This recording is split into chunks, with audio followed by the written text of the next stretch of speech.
सोलापूरच्या श्री सिद्धेश्वर कृषी उत्पन्न बाजार समितीमध्ये 207 ट्रक कांद्याची विक्रमी आवक गुरुवारी झाली आहे। आवक वाढल्याने सलग दुसऱ्या दिवशी दर 5,000वर पोहोचले। सर्वसाधारण दरात प्रति क्विंटल 400 रुपयांची घट होऊनही चांगल्या प्रतीच्या कांद्याला कमाल दर 5,000 रुपये मिळाला। त्यामुळे कांदा उत्पादक शेतकरी वर्गात समाधानाचे वातावरण दिसून आले।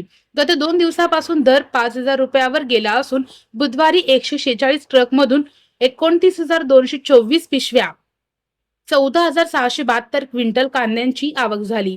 या दिवशी कांद्याला सर्वसाधारण 2,900 रुपये तर कमाल 5,500 रुपये प्रति क्विंटल दर मिळाला होता। याच दिवशी एकूण 4,23,74,500 रुपयांची उलाढाल झाली होती। गुरुवारी बाजारात कांद्याला मोठा पूर दिसून आला।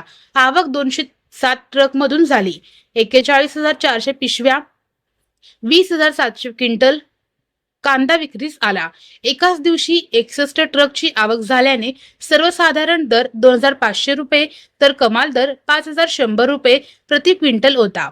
यात 400 रुपयांची घसरण होऊनही कमाल दर 5,000वरच राहिला।